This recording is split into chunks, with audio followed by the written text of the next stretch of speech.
What is life? Life is a journey between B and D. B birth, D death. But C is in between. And what is this C? C is a choice. Want to suffer, suffer, don't suffer. Feel hurt, don't feel hurt. You have a choice to suffer or not to suffer, get hurt, not to get hurt. You have a choice. Take your choice and live life happily. Today we're exposing 9 silent destroyers that steal the joy from your later years. These aren't obvious problems with flashing warning signs.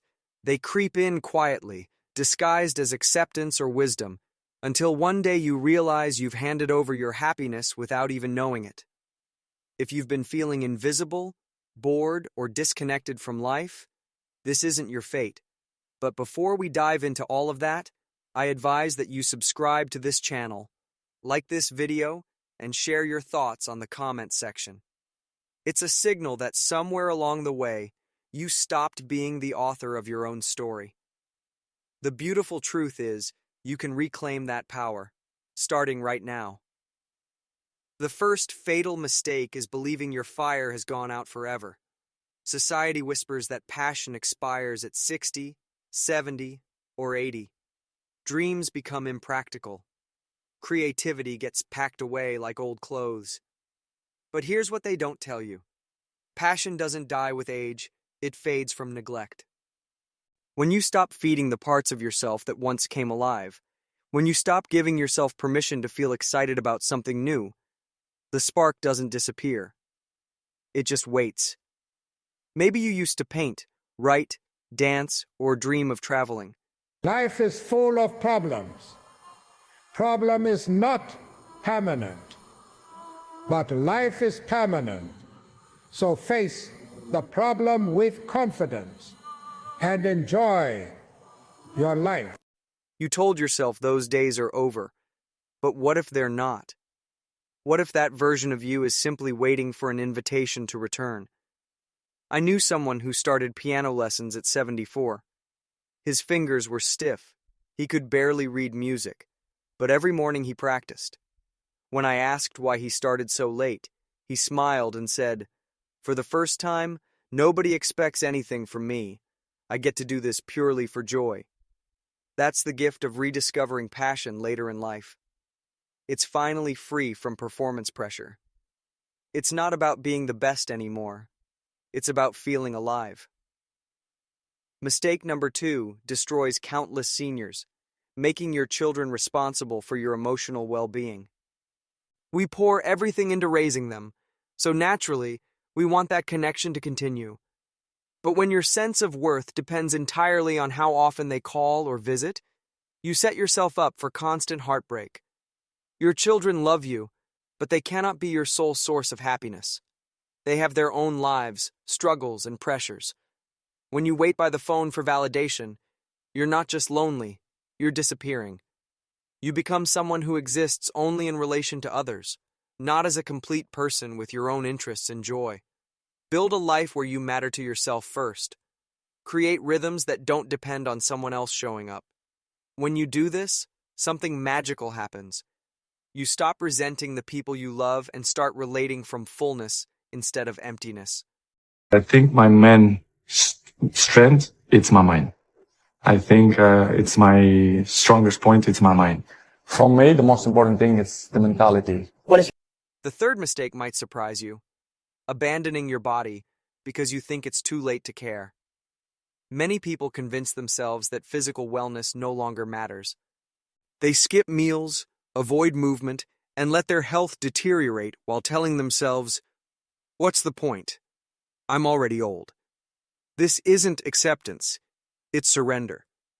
Your body doesn't need to be perfect or young, but it deserves to be loved. When you neglect it, you send a message to your spirit that you no longer matter. But your body listens to how you treat it. Even small efforts like morning stretches, better nutrition, or short walks can reignite something powerful inside you. Taking care of yourself isn't about living forever. It's about living better right now. It's about holding your head higher and remembering that you're still here, still capable of strength and clarity. Mistake 4 involves hoarding money while starving your life of joy.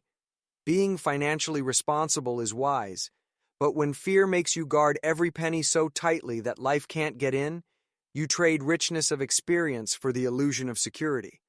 This one is for anyone who's trying to get back with an ex or to rekindle their love. If we're doing this again, then we actually try this time. No half efforts, no secrets, and no games. Money that never gets used is just numbers on a page. It's not comfort, safety, or love. Too many people die with full bank accounts and hearts full of regret, realizing they could have taken that trip, enjoyed that dinner, or simply lived a little bigger. This isn't about being reckless with your savings. It's about remembering what money is for, to enrich your remaining chapters, to buy back moments of beauty, rest, and connection. Use what you've earned. Let your life be touched by the work you once did. The fifth fatal mistake is believing it's too late to begin again. This quiet belief whispers that reinvention belongs to the young, that your chances for change have passed. But starting over has nothing to do with age and everything to do with courage. You can start over emotionally by releasing old pain. You can begin again physically with small steps toward better health. You can start over socially by making one new connection. Sometimes starting over is as simple as waking up tomorrow and doing one thing differently. I met a woman who became a volunteer at 78 after spending 2 years barely leaving her house following her husband's death. One morning, she decided she couldn't live in isolation anymore. That first week was terrifying, but by month's end, she felt more alive than she had in years. Starting over isn't about erasing your past, it's about honoring it by refusing to stay stuck in it. See, some people only start to value you once your absence costs them something. Don't wait for that. Walk away the first time it stops feeling safe. Mistake 6 is living on autopilot and withdrawing from life. When days blur together in the same routine, something inside begins to dim. You wake up, follow the same pattern, and go to bed wondering where the time went. This feels safe, but slowly deadens your spirit. Humans aren't built for complete stillness.